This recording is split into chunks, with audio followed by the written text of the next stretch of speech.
Good evening. Thank you for joining us for the first of our webinars this term, and thank you also for obviously the way the term started. I'm just going to outline a little bit about what we're going to talk about this evening. There'll be a talk from me, and then at the end of the talk, there'll be questions. We'll take questions. So if you could load your questions in the comment section, we'll pick those up as the webinar proceeds. And we'll try and answer as many of those as possible. Those that we don't answer, we'll get back to you with a Q&A or an FAQ document, which we can circulate with the newsletter this week. So what I'm going to look at is I want to give you an upgrade initially on the facility upgrades that we did over the holidays, to talk about the new term and what's different in terms of the regulations and how we're doing things. Then obviously the planning, the stage planning of how we move from where we are now into some sort of normality. And finally, I just want to look at what, as a school, we're looking to do from a long-term perspective in terms of development plans. Before I do so, I'm just going to show you a couple of minutes video. It gives me a chance to get a glass of water because I'm getting hoarse already, and it'll give you a chance to see some of the stuff visually, what we've done over the holidays. So I'm going to hand over to that now.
So just to talk a little bit about facilities, we've really divided our work on facilities into obviously maintaining the facilities. And one of the obviously huge amount of frustrations with the COVID situation, but what it has done is it's meant that we could get into a lot of our spaces, refurbish them and actually lift them up. So an awful lot of painting, an awful lot of what I call basic maintenance. But more importantly, we've been able to look at some of the additional facilities.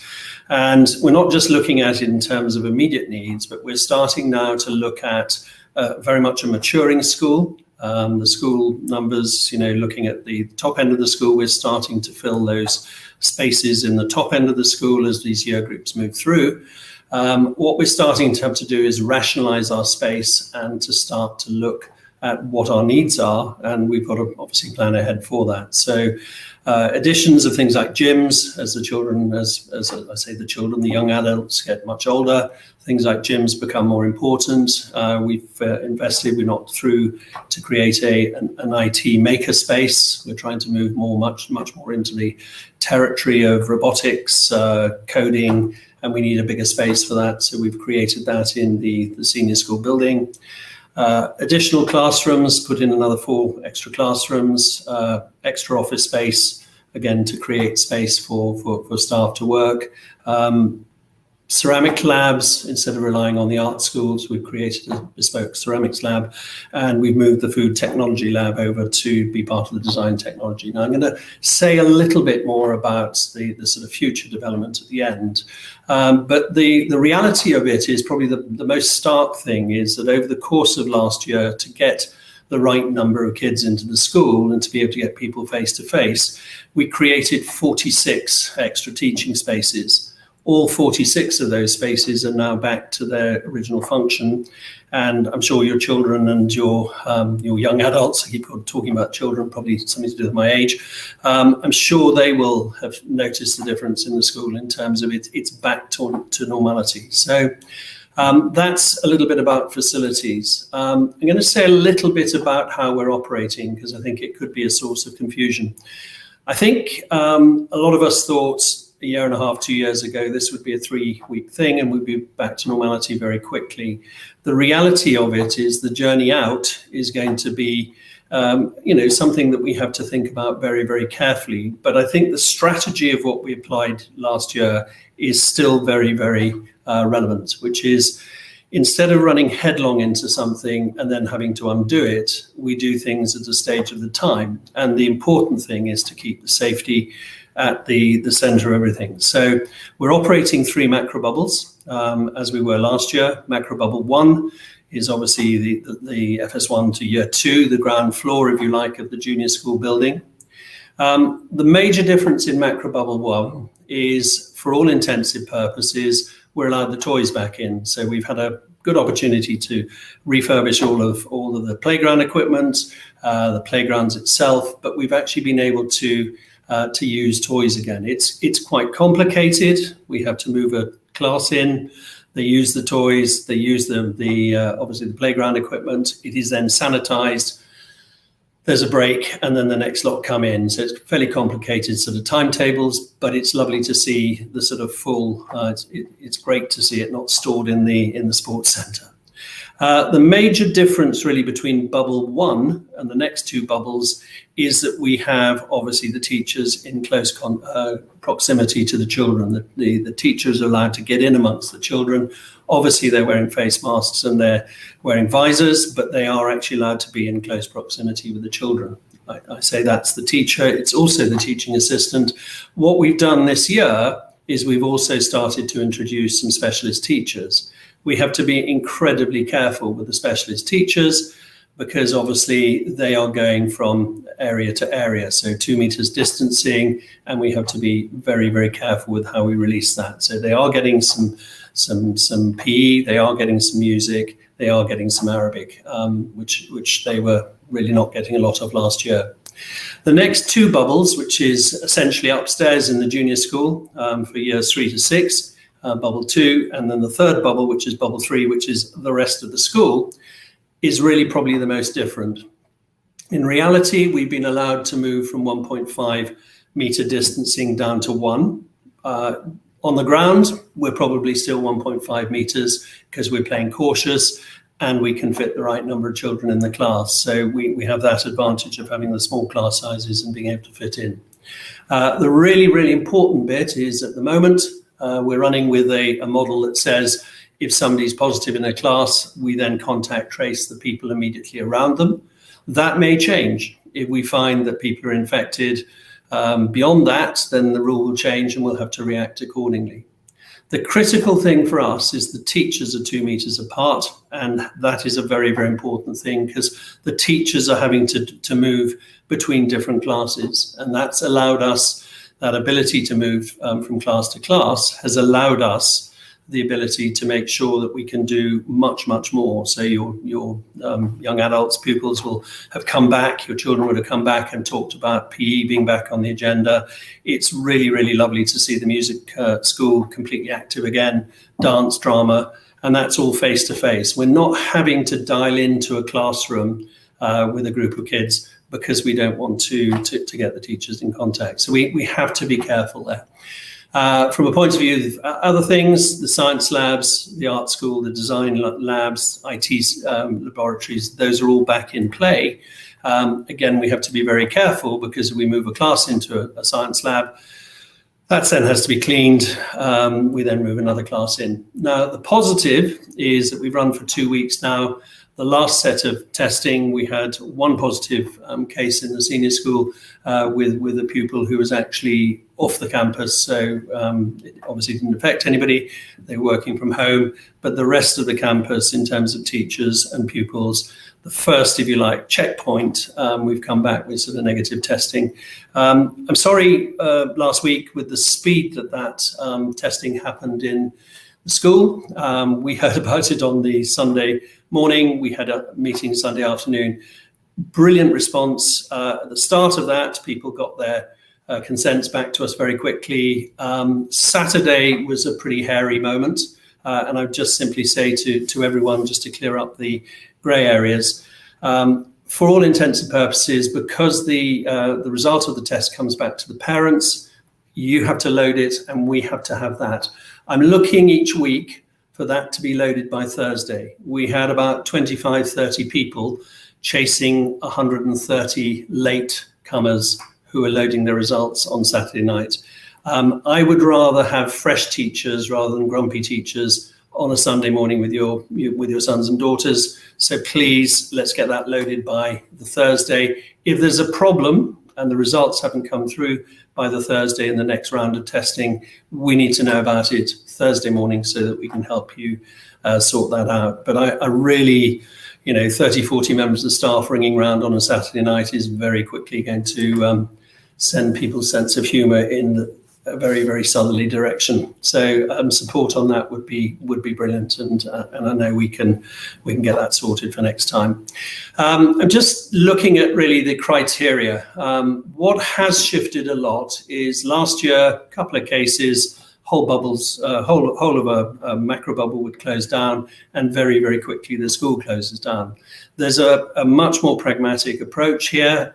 Again, if it works, then we'll be allowed to run with this. If it doesn't work, then I can see some rowing back on it. But for all intensive purposes, 2 cases in a class, obviously that class shifts to distance learning. That's not massively different. The thing that's different is that the macro bubble, the corridor, the year group doesn't close down straight away. There has to be four classes affected, or more than 8 cases. And then obviously if you multiply that up with 3 bubbles, that's 24 cases within a school. So we've got a little bit more leeway, and I hope there'll be less of a yo-yo effect that we had last year where we were in and out. So that'll give us some continuity of education. Now, the next slide that we're looking at, I'd just like you to sort of read through points number 1 to 4, because that's the journey that we have been on since the beginning of the sort of summer. So just a second to read the first 4 points, and then we'll pick it up from there. I'll just sort of reinforce it and then move on. So a little bit of a sort of a breather and a chance for you to assimilate. So just have a quick look at that. Now, obviously, first thing is a massive thank you to our timetabling people. The flexibility of the timetable allows us to do things. I'm going to talk a little bit about timetabling and sport a bit later on, because the irony of our timetable is that the sport is the thing that actually dictates the timetable because of the space involved. But so flexible timetable, really the idea that we wanted to see pupils back face to face. Why am I so keen on that? I think this pandemic has been devastating in so many ways. My concern now is starting to focus on mental health and actually children who, FS2, have they haven't had a normal life in terms of school. So we've got to get people as much as we can into the school. We also appreciate that there are people with medical exemptions where it is absolutely not right. And then what we've asked people to do is come back to us and say, look, actually, there's a lot of good reasons why I shouldn't be. And that's very much a personal discussion. But I'm very keen to balance the risks, if you like, and mitigate the risks of the pandemic against the other risks in terms of educational, social, and obviously well-being risks. Before the beginning of term, I would like to do a shout out for Mubadala Healthcare. They came to our rescue, vaccinated, did all the booster jabs for best part of 250 staff in the space of about 5 days. So I know a number of you who've got 16-year-olds came in on that, but that was a very, very sort of smooth and effective operation, and a massive thank you to them, and a very good partnership which we can roll out in with some of the younger children if we want to. Obviously, preparing the campus was a big thing. Putting it in context, the entire sports hall was pretty much full of stuff. It's now empty of stuff. As I say, we've got 46 classroom or extra teaching spaces back to normal. Huge amount of work, obviously, making sure the pastoral care of the well-being is okay. And then the idea is you layer it. So what we're trying to do is focus on the first week, 10 days of term of getting the rhythm. A lot of pupils have been in Europe.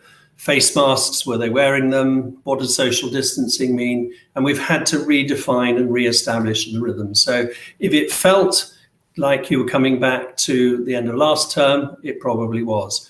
What we've been able to do is to become far more flexible, and we've been able to release things as people have adjusted to the rhythms. So that's really, really important. The next thing was to get to this road testing, this first COVID testing, and I'm very pleased, as I say, with the results that have come through there. Obviously, one of the things that we're considering at the moment is to reach out to the parental body and actually say to you, look, we really need to know how many of you have been vaccinated, because if there's 100% vaccination on the staff and the support staff, big proportion of the parental body vaccinated, the question then is to go back to the people we're talking to and saying, well, okay, how far can we flex this if a large proportion of the population have been vaccinated? Now, I'm not going to start to advise people on 12-year-olds getting vaccinated. All I would say is that we do have the provision with Mubadala. They are happy to vaccinate our 12-year-olds. And I know Mr. McConnell would have circulated something to you in the newsletters last week that we can pick up on. This is something that I think we will have to come back to, but it's very much, it's a pretty sensitive topic, and I'll come back to that at a later stage. What happens next? I'd like to use the word co-curricular offering. What I'm going to do at first is I'm going to change that. So the thing that we're designing at the moment, the information will come out to you over the course of this week, beginning of next week. We are looking to extend the day. We're going to extend the day with co-curricular offerings, but it's going to be very measured. So instead of saying to the pupils, here you go, here's 365 different activities, we're back to normal, and suddenly the school is closed down because of the CCA program, what we're looking to do is to say, no, a lot of the pupils in the school, probably half the pupils in the school, have never done a Cranley CCA. So the first thing we're going to do is to take them into the restaurant. We're going to show them the menu and not allow them to simply go, well, that looks okay. We're going to get everybody to try every piece of the menu. So it's going to be a compulsory extended day, except for those people. Lots of people have signed up to external CCAs. We're going to ask you to opt out of it, but we're going to do a carousel of different activities where we extend the sport.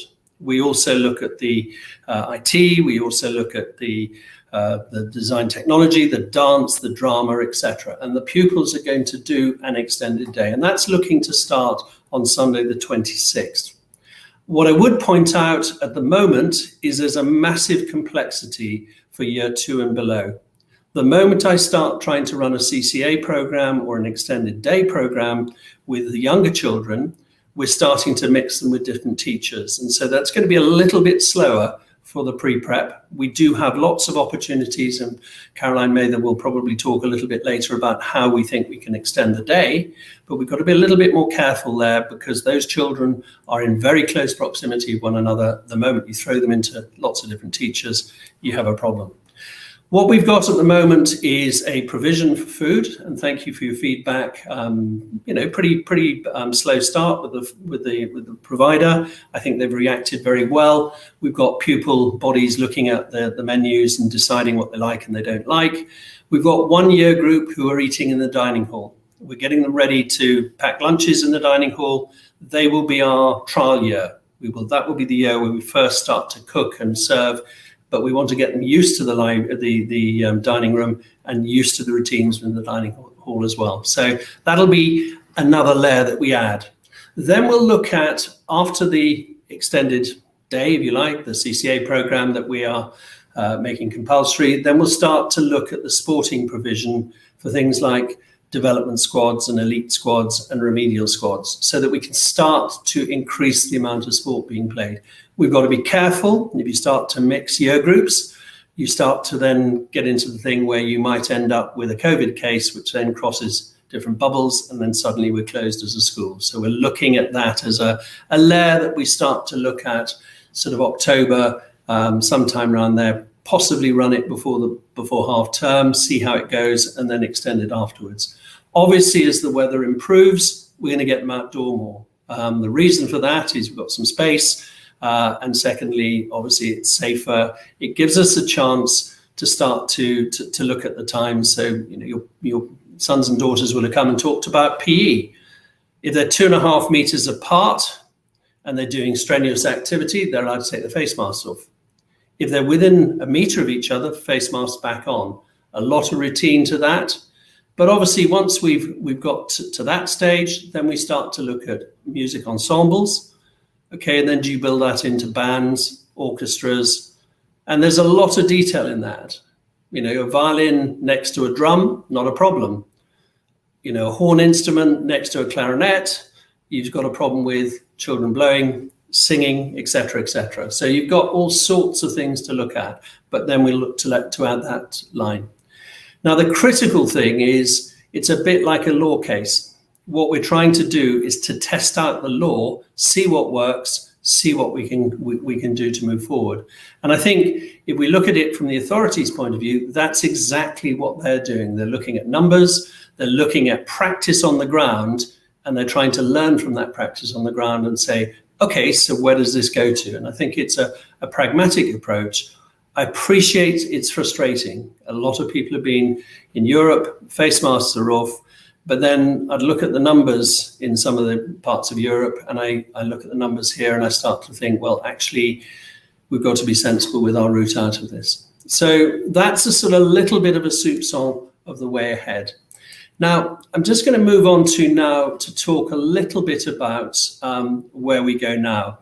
The map in front of you, I'll just give a little bit of an explanation. The green bit in the middle, I hope, is fairly obvious. It's the cricket pitch in the middle and the school grounds. Above the cricket pitch, marked A, is the sand car park that the FS1 and FS2 deliver. Then obviously to the right, B, is the existing car park. C is where the staff are parking at the moment, directly, if you like, the motorway side of the Eastgate car park. Then D, I'll come back to, is the bit directly, if you like, to the motorway side of the back drive. And then we've got a patch E, which is just near the year 1 and 2 corridors, 2 tennis courts. And then there's obviously F, which is the sixth form centre, and G is the grass area, sort of immediately near the quad by the sixth form centre. Now, I mentioned before that we have sporting facilities, and the sporting facilities look at the timetable. Now, what we've got at the moment is a school that's obviously expanded, and in the background, with obviously the board of trustees, we've got about 3 different plans on the table for the future expansion of the school. The first thing is we're going to need some sports facilities, and the sports facilities, there's lots of options. We could do something in part A. So we've got a feasibility for putting some sports facilities on position A. There's the ability to look at B, put an underground or a low-level car park with an AstroTurf on top for B. There's space in C. And interestingly, if you come up from the motorway and fill in, there's quite a lot of space at D as well. E, I'm looking at indoor facilities, either domes or covered areas. Potential for that for any one of A, B, and C. So from a sporting provision, that's obviously one of the things that we're looking at. When we look at classrooms, the actual what I call normal classrooms, we're pretty okay on. We're going to be okay with our numbers to pretty much have enough classrooms. The problem area is going to be the specialist classrooms, the science, the design, and the art classrooms. And we're going to have to do some maneuvering and some repositioning of classrooms. Part of what we did in the summer was to start that maneuvering so that we have the right number of specialist classrooms. And that's part of the sort of exciting planning. The good thing is we've got a good amount of space. And obviously we also have the will from the Board of Trustees, and these are sort of very much ongoing discussions at the moment. The final bit of it is obviously the area around F, which is the sixth form area. There's a big feasibility going on to say, okay, the sixth form area was put up very, very quickly. It'll have a shelf life. What do we need in that area? So again, that's a big focus as well. So I'm not going to go into a lot of detail because at the moment I'm running with 3 different feasibility studies. Over the course of this term, we're doing the costing of that. In fact, we've done the costing of that. We're now looking at the practicalities of how Cranleigh now moves forward with these numbers into capacity. As I say, 3 years ago, we had 13 in year 12. We've now got a cohort in year 12 and 13 that is just shy of 90 pupils. So it's ranking up each year, and it's very, very important that we look at that. Now, a lot of what I've tried to do today is to give you a rush through where we've been. What I'm going to do is I'm going to hand over to Tim McConnell-Wood at the moment. He's going to then host questions. And what I'd like to do over the course of this term is to keep coming back to some of these themes and building on them. So you won't have heard from me about what are we doing about specific teaching. The last inspection outlined Arabic teaching. What are we doing about that? On Thursday, I will circulate our themes of the term. So what we do each term is we have themes that are broken down into what we're doing with the pupils, the staff, the management, the leadership, and other priorities. So I'll circulate those for you to have a look at.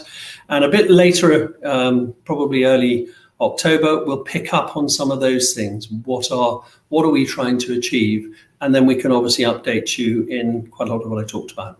So I'm going to take a bit of a breath. Tim is going to take over. I'll dip in when I need to in terms of answering questions, but I do also think it is incredibly important that actually a lot of these questions that you're asking are answered by other people. The heads of school I've asked to be here tonight to answer questions, and Tim will direct that. And he's Mr. COVID, so he's going to do quite a lot of the COVID questions. Thanks, Tim, if you'd like to take over. Thanks very much, Mike, and good evening, everybody.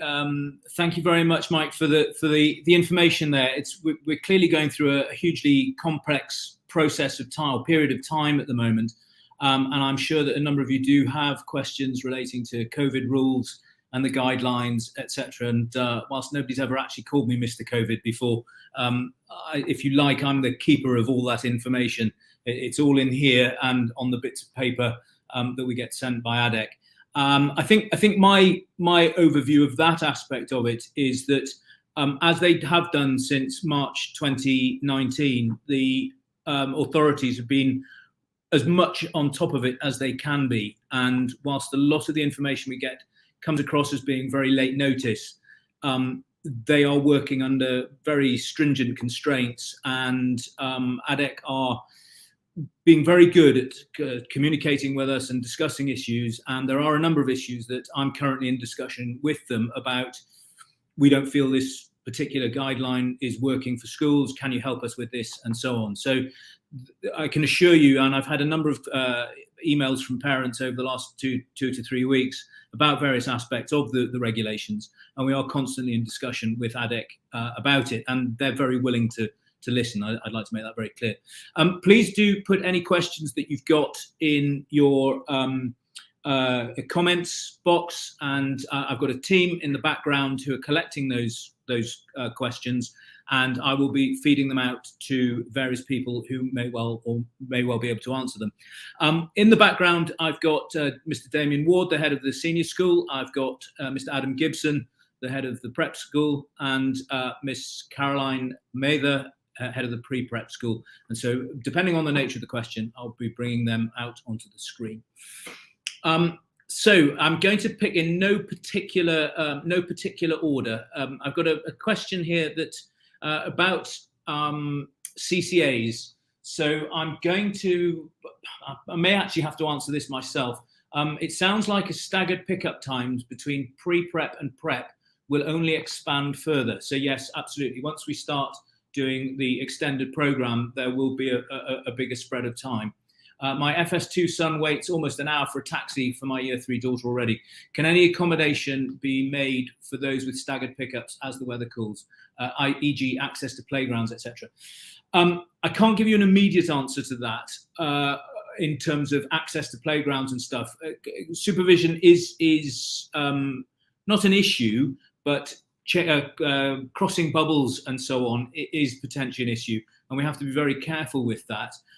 All I can say is, for your own particular circumstance, please discuss or liaise very closely with class teachers and tutors to see if you can work out a solution. We do have slightly more flexibility than we did last year in terms of allowing pupils and students from the school to go to different venues to be collected if that's a bit more convenient. And so again, please deal with your tutor or class teacher in order to sort that out and work out a solution. A question here is, it was mentioned, I suppose I need to comment on this. It was mentioned that one case off campus from the senior school has been detected so far. That was in the testing round that was done at school. I'm aware of at least 5 positive cases in the last 10 days in the pre-prep. With classes switching remotely. That's absolutely true. We're not in a position, we're not allowed to comment publicly on cases and on direct cases. All I would say is that we've liaised very, very closely with ADEC on this, and there has been a number of other cases in a class, but other than that, that is now coming to the end of the process. And we've written to the class today to tell them when they're able to come back into school. So yes, we recognise that. And for parents, it's very difficult for us. We're limited by what we're allowed to discuss with you, and I think that's right, because it can lead to confusion. Albeit that I appreciate the parents involved can sometimes feel that they're not getting much information from us. But I can't. It's going to make the matters worse if I speculate with you. So we try and keep the information as factual as we can to help support you on that. The next question I've got, I'm going to bring Adam Gibson, head of the prep school, in on this one. The carousel of CCA activities sounds very clever way of dealing with this. Are they all sport or a mix of sport and other? Thank you. Good evening, everyone. The answer is it's a mix. And without going into too much detail, the mix is 50-50. So the way that the carousel is going to work is that the carousel will be a range of different options, of things that will be taking place. Mr. Wilson described it as a taster menu. So you've got a series of different things that your child will be plugging into over a period of time, and having had a spell on those, they'll then be moving on to something else, and then be moving on to something else. This way, we can ensure that everyone gets an exposure to drama or board games or puzzle club or whatever it happens to be. There are lots of different things that will fit into that. That will be on the carousel evening. There'll be another evening that is entirely dedicated to sport. So those people involved will get one evening of sport and one evening on the carousel. So I hope that helps clear that one up, Tim. Thank you very much. Yes, Mike, over to you. You need to Okay, unmute yourself. yeah, okay. Can I just come in on that? I mean, the sort of dilemma we have practically makes a lot of sense to bring them in and do their sport day when they have a PE lesson, so that they're in their PE kits, they smell once during the week, and that's it. The problem we've got then is it's your one sport day. So do we, the discussions we're having, do we bring them in, they have a PE day, they have their physical education lesson, they're in PE kit, and then they come in another day to do that. So those are the sort of details that we're looking at, because, I'd like to spread it out, but at the same time, we'll end up sort of using most of the time without uniform and things. So there's lots of things like that. What I would say is when we go for this, we need the feedback. And I'm just going to reinforce something that I think is really, really important. Over the summer, we'll forget routines, all of us. We've got new staff in, we've got a lot of new pupils in, and people who've moved up year groups. Please, please, please make contact and with your tutor if you have any of these things. Now, I have asked, and I'm going to put people on the line here, I have asked all tutors to make contact, and they should have done by about 2 days' time. If they haven't, I want you to get hold of your child's head of school, and I want you to say, I haven't heard from my tutor. Because that communication, a gentleman who asked the question about my FS2 child and my year 3 child, there's a general rule for everyone, and then we find exceptions. And I think what we did very well last year is to sort those exceptions out. If we don't know there's a problem within a family because both of you are working and you've got kids who've got 3 or 4 hours differences, we've got to find a solution collectively together. Okay, so the only way we can do that is if you communicate. So general rule, funny gut feeling in your stomach that says something is not right, please communicate. We have to bring up children who get used to seeing parents in school solving problems with a little bump in the road rather than a huge, great crisis and a thumping great hole in the road. Okay, so that's really important. We're not going to be as good at it at this stage of the term as we're going to be in 5 weeks' time, but this is something that the 3 parts of the triangle have to be linked by us making that maneuver. Now, as your pupil, as your son and daughter gets more used to the tutor, we'd hope that communication is going to get stronger and stronger, and the parent tutor interaction doesn't have to be quite as intense. Thank you, Mike. I'm going to ask if Adam can just come back come straight back. Thank you very much. Question on libraries, Adam. How are the libraries going to work this year? Because obviously we've had 18 months where they've been closed, and the regulations are allowing us to open. So could you just elaborate on that a bit, please? Yeah, I'll always happily talk about not just libraries, but reading and paper books. So actually, just before I answer the question, just a quick plea for any prep school parents. Please, can you just check that your children are bringing a book into school? I did a quick dip into some classes today, and I asked everyone with a copy of a book to hold their book up. There were only 3 people in 4 classes who didn't have a book, so that's a really good start. But we are continuing to push reading from proper books, proper reading, proper books. So libraries, you'll have seen in the video the shots of how the library looked last year, and it's now reverted back to being a proper library, much to the delight of Mr. Morris, our librarian. Now, the difficulty we have in the prep school with the library, and I can talk about pre-prep and prep, the difficulty we have in the prep school is that our 7s and 8s are in a different building and a different bubble to the physical location of the library. So I'll talk about how we're managing 7s and 8s in a moment. However, those children in bubble 2, which is where the library is, so that's year 3, year 4, year 5, and year 6, they have got dedicated library times built into their timetables. They'll be able to go into the library in their classes. They'll be able to withdraw books. They'll be able to take books back. It was great. I was stopped on the corridor today by a girl in year 5 who had already finished the book she'd taken out. And there was this great big tub. She said, is this where the red books go, Mr. Gibson? I said, it absolutely is. Well done. So that was wonderful to see. So the library is literally having life breathed back into it in years 3, 4, 5, and 6. With the pre-prep, Caroline may want to talk in more detail about this, but what we're doing essentially is setting up mini library stations. So we haven't got children going up and downstairs, but we've got books going up and downstairs, and we've got sets of books to create these mini library stations on the corridors where children have access to a smaller version of the library they will have access to once we're able to mix and move more freely. Now, the 7s and 8s. The 7s and 8s, of course, are physically based outside the prep school bubble.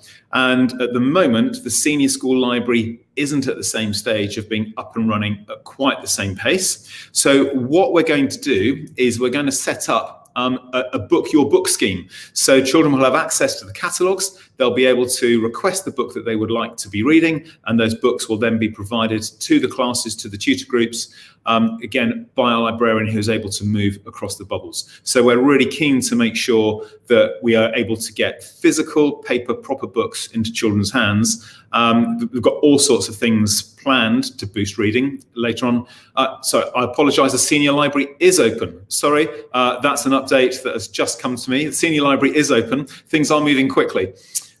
So already then, that facility is in place so that the 7s and 8s are going to have, or do have, exactly the same option to be able to get into the library and use those spaces, as well as our 3s, 4s, 5s, 6s. I hope that helps, Tim. Thanks, Tim, is it worth bringing, I think that was a cue from Damien that he wanted to be brought forward to talk about libraries. I've got some questions for Damien. So yes, if Damien, do you want to make a comment about the libraries? Yes. Sorry to jump in, but it was quite a monumental moment today. We had our first group back in the library today for almost 2 years. What we've done is we've trained our English teachers on the protocols and using the software for checking in and out books.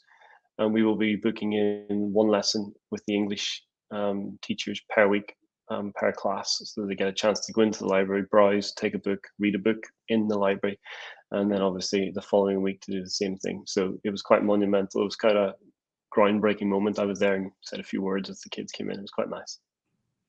Damien, thanks very much for that. And obviously the library is something we've missed, and there's a question that's along the same sort of theme.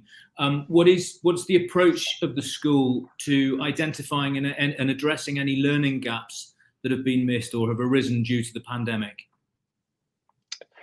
Yeah, I mean, it's a great question, and it's a question that a lot of research has been put into. I mean, if we look at Cranley UK, we have a colleague in Cranley UK who addressed an issue and has shared findings with us very recently. And it's something that a lot of schools have put a lot of effort into, and a lot of thought processes and a lot of training. The short answer is, for us at Cranley Abu Dhabi, outcomes were strong over the past 2 years academically, and the evidence of that goes through the school. But no doubt there are still gaps, and no doubt there are still interventions that need to be put in place. Before I answer it directly with interventions, I just want to talk a little bit about our curriculum and perhaps what we were looking at in terms of how we revamp our curriculum and how we make our curriculum more appropriate. And after reviewing the curriculum extensively, one of the conclusions we reached, if not the main conclusion we reached, is our curriculum was too content heavy, and our curriculum needed to have a balance between skills, content, and experiences. And really, COVID has left a draft of experiences, the opportunity for kids to explore the content they're learning in different settings or a different environment or different situations. And that's key and fundamental, not only in reinforcing the knowledge, but in understanding it and applying it. And if we look through to GCSEs and A-level, that application is arguably more important than the acquiring of knowledge. So upon that review, we challenged our staff to make a conscious effort to look at to make their lessons reflect that, the skills, the experiences, and the content. Running alongside that, we have assessments. We have our standardized assessments. We have our progress test assessments. We have our internal independent assessments associated with our curriculum. And those get scrutinized and analyzed each half term in line with our reporting cycles. The biggest step forward I can say this year is that our pastoral teams and our academic teams are working more carefully on analyzing the data, understanding the data, but then probably sharing ideas. And whilst it sounds a very simple thing, COVID has kind of separated lines, whereas now we're able to bring those lines together and share what we're doing. In short, those interventions are happening and will be happening. And what you'll see over the course of terms 2 and 3 are probably more formal settings associated with CCAs and extending the day, enabling students to catch up where there are gaps. Thanks very much, Damien. I'd like to bring Caroline Mather onto the stage, please. I've got a question. It's not unconnected to the last question, really, but also links across to the co-curricular programme. Will the extended day be available for pre-prep, Caroline? Thanks, Tim, and good evening. So in short, we are looking at the shape of the day at the moment across pre-prep to see if we can provide some extension in the day. What it won't include is a co-curricular offer in terms of a carousel that will be happening from years 3 and upwards. And that's purely because the supervision of bubbles within pre-prep is extremely complex, and us not being able to mix bubbles or have too many teachers coming into bubbles makes that more difficult. But we are looking at the shape of the day. We are looking at where we can maybe extend the day for our pre-prep year groups. And hopefully that goes back to one of the earlier questions about having an FS2 child having to wait for a prep sibling. It may well be that with some extension of the day, that gap actually narrows slightly. So we're hoping to share some information about that with you by the end of this week or early next week. Thank you very much indeed. Thank you. I'm going to ask Mike a question. Actually, it's because it has come through to me over a couple of emails. Will the school be running buses at any point? Yes is the answer. One of the problems we had early COVID is that the bus occupancy rates in terms of how many people you were allowed to put in a bus meant it was about 30% capacity. About 2 weeks ago, there was a change of that, and we're allowed now to put 75% capacity into a bus. I think realistically, we are now looking at reverting back to what we were planning before COVID. The September before COVID, we were talking in terms of starting our bus routes around Sadiat initially. So when you look at where people live, Hid, Sadiat, Villas, into Yas Island, I think that's the first place to start. So the problem is actually getting that up and running. Now, we will be sending surveys out.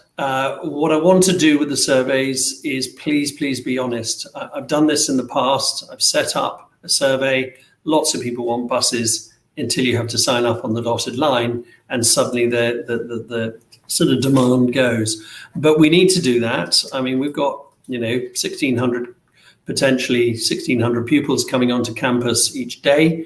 Again, I'd like to thank you for your patience. The first week of term was always going to be chaos. Tim scrounged a breakfast off me a couple of weeks ago where we sat with slightly clearer head and tried to work out the problems in the senior school car park. I hope that's been slightly more successful.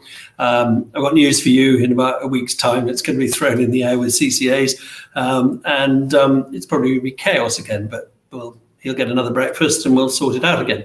But yes is the answer. If I'm honest, at the moment, the biggest problem all of us have is time. When you're sitting there on a Sunday morning and we're reacting, and there's a lot of discussion, as Tim said, and I think the authorities are in the same boat as us, which we're trying things out, and then we're coming back and talking to each other, and we're going, how about this, how about that? We're trying to find a way through this together. But yes, it's very much on the cards. Need to get the time to get the practicalities of it going. Okay. Thanks very much. I'm going to ask Adam to come back on because there's a specific question regarding year 7 and 8. Where would you recommend Kindles for year 7 and 8? The short answer, and it probably won't be a popular answer, is no. I think Kindles have huge advantages, but one of the things that we are really, really desperately trying to move away from is screen time. I'm sure, well, I know that in our recent Meet the Tutor evenings, one of the themes that came through across most year groups was the amount of time, particularly last year, children have spent on screens, and also just an awareness of how much time children may be spending on screens this year. So where possible, I would always go for a proper paper book. So that may not be a particularly 21st century answer, but that is the straight answer. There are lots of other reasons to do with any damage and things like that. But actually, I think right across the prep school, the school as a whole, we are keen to reduce the amount of screen time. So that certainly would be my view. A very, very good answer, Adam. Basically, what I'd say is I love chocolate, and my wife says a balance in moderation. It's all about the balance. Story tapes in cars, screen time. Adam is absolutely right. We've got to move away from kids sitting in front of a screen. The whole social dynamic, you see it in restaurants. People sitting around, going out to dinner together, they're looking at a screen. We've got to get that dynamic right. Thank you. I'm very conscious that time is starting to run out for us. Adam, if you can come back actually, because the next question is going to come to you. But just to say that if we don't get to all the questions that have been asked, we will put together an FAQ document and put that into the newsletter this week, just answering any questions that are left hanging there. We're not deliberately trying to avoid them, I promise you. I'm going to shift the focus to CCAs now. We've had a few questions, sort of specific questions about CCAs. So Adam, it's about swimming. If students were in things like the swim squad, when will this be happening again? Will there be team trials, or is this not going to start for months yet? Okay, I think there are probably three different strands to that, at least.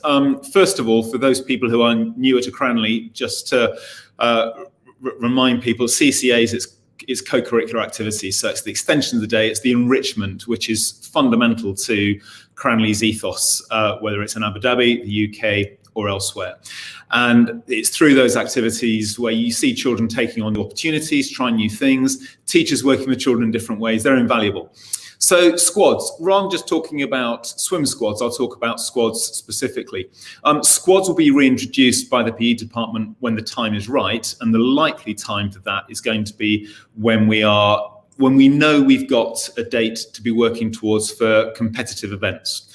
Now, at the moment, our programme for our CCAs is about participation, and I completely understand that we want to get some competition in there, where we will create competition, because we're not allowed to play and have fixtures against other schools, which of course is one of the big focal points of actually developing proper and strong sports squads.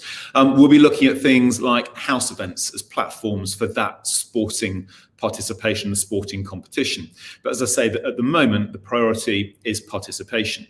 However, if I just talk briefly about swimming, again, you'll have seen in the video we saw earlier, we had a dusty, empty pool last year, and this year the pool is looking fantastic. So swimming is part of our PE carousel. So all those children everyone who's taking part in the prep school PE carousel will be having swimming as part of their carousel over the course of the year. And the swimming pool will be open fully imminently to enable that to happen. So they'll be swimming across the school once the school is open, which will be, it's days away. So I hope that helps. So the short answer is squads, not yet. In terms of competition, it'll be inter-house, and the swimming is going to be happening imminently. Thanks very much, Adam. Yeah, absolutely. And that really goes across the board with all sports. The sort of regular team sports and things like that. It is about to start. It'll be part of the carousels, and then if you like, the elite squads will then phase in a little bit later on. I'm going to ask if Damien can come back out, please. I've got a couple of specific questions that I'm sure Damien will be absolutely ready to answer. When can the year 11 to 6th form use the gym? Okay, the short answer is in time. As Mike said, we're layering things. The full intention is for them to use it. It will be part of a CCA offering, and in time we'll have a booking system where they can book in. We're probably a few weeks away from that. We'll probably want to get the CCAs in there first. make sure we work out the kinks and the protocols, but there will be a booking system after that. Thank you. And sort of, sorry, go on, Mike. Yep. Just to come in on that, we've now got the ceiling sprinkler system working, not to give people a shower, but actually to come on if there was a fire. What is going to happen is the PE department is first of all going to, in their PE lessons, take the pupils into into particularly the weight side of things is the bit we've got to be careful with. They're going to have to do a program where they learn how to use the weights. And then obviously it's much easier to then let them book in and do fitness training. With the machines, the sort of the running machines and things, slightly less, slightly less of a problem. But it's the weights that we have to, legally we have to teach them how to use them safely so that they don't damage themselves. But that's part of the PE program. They're already doing PE lessons. That'll be introduced as part of that. Thank you. And a sort of follow-up, and it's, I suppose, loosely connected. Could you please confirm that the sixth form are expected to attend the extended day and be involved in that programme? Yep. Actually, in terms of the sixth form extended day program, it's probably the most akin to what would normally be in regards to, there will be a bit of choice. We are launching our committees and societies, and there will be platforms for students to be involved in student leadership activities, not to the full extent we'd like, but certainly there will be an offering there. And then there will be an offering of things that the students can opt into as well as the carousel. That's great. Thank you very much. I'm just looking at the time. We've probably got about 3 minutes left. Mike, this is another question for you, really. Is the early finish time on a Thursday a temporary measure? There was a linked question about some other schools in town are going on longer on a Thursday. Perhaps you can maybe pick up the answer on that one. The answer to that is no, it's not a temporary measure at the moment. The major reason is it is becoming a key day for staff in terms of meetings. I mean, Tim talked about the synergy between pastoral care and academics. One of the problems with we're bringing our staff in now 7:15. They're now staying till 4:30. One of the problems is when do we get everybody together to plan the week and to make sure that there's proper collaboration. Having said that, by definition, there will be people on a Thursday who end up staying later simply because we need to fit as much as we can in with these carousels. So it's a bit of a mixed answer, which is we're not planning to make it go later, but by definition, it will go later for certain classes simply because we need that time to get everybody through this carousel. So, conversations that Laura, Tim and I have been having about the pickup times necessitate that. But the reality of one of the things that I think has really driven our academics forward is that we've had time to look at data, to plan what kids need to do in classes, to look at where things are going wrong and actually get minds together rather than just blitz it with 24/7 do. Do works really well if you plan to do first. If you kill all your planning time and you move that, then I don't think we'll be as effective. Damien. Yeah, without giving a boring history lesson, about 4 years ago, we removed any academic lessons from a Thursday afternoon. The key reason for this was that traditionally the Thursday timetable was decimated with things like national days, international days, and all of those other important things tended to happen on a Thursday afternoon. So being strategic 4 years ago, we removed academic lessons from a Thursday afternoon, replaced them with house activities, assemblies, and then obviously created the capacity for those other things to happen. As Mike had said, the use of the Thursday afternoon for meetings has been one of the keys in unlocking some of the academic success we've had. So from an academic point of view, we've planned for that and we've planned well for that, and we're using that effectively. I think it is important to say though as well, it's a temporary stop in the sense that there will be activities on a Thursday afternoon once we move through and once we have the go ahead to do that. And certainly some of the things associated with elite sports squads, etc., is primarily placed to be on a Thursday afternoon. Can I mean, this is pre-COVID thinking. Prior to COVID, we were talking to language schools. Lots of people from all around the world, they sign up to a British school system, but they come from Holland, they come from Sweden. And what we were doing is talking to language schools about coming in to use our facilities to keep those pupils in touch with what to expect in their home countries. So that was one of the strategic things that we were looking at, so that you could buy into a British education, but also keep tabs with what was going on in your own education system, etc. So that was one idea. There was the ability to then say, well, look, the curriculum is already absolutely full. And one of the things that I know Damien and I are very keen to do is to go back to talking about what we've done with the new senior school curriculum, where we're trying to take the sting out of too many GCSEs, get them to do things that are, probably more project-based. But what we've got to do is we've got to be able to offer back time where somebody who needs to keep their Mandarin going, that they can do so. And rather than charging across town to find a Mandarin teacher, that ability to bring somebody into school to serve that need. So it's sort of, it's a bit wishful thinking when we've been talking about layering and adding layers to talk about what we were planning before COVID. But I think it's important to know why we stripped it back a bit on a Thursday afternoon. There were lots of other things that we wanted to put in that place for those that wanted it. But there are some families whose, 5-year-old, 4-year-old, 10-year-old, 15-year-old is absolutely cream crackers by that stage of the week. And actually what they need is a bit of family time and a bit of downtime. So, or they want to go riding, or they want to go into the desert. So very, very useful question. Thank you. I hope we've answered it in terms of what we're doing immediately, what we then plan to do, and then what we can do when there's a little bit more sort of normality. Thank you. I'm going to wrap up the questions now. There have been a few questions about sort of specifics relating to COVID rules and so on. I think probably the easiest thing is that I'll put those into the FAQ answers to answer those questions. I mean, to break it right down, questions, why are you doing X, why are you doing Y, or why do we have to do X or Y?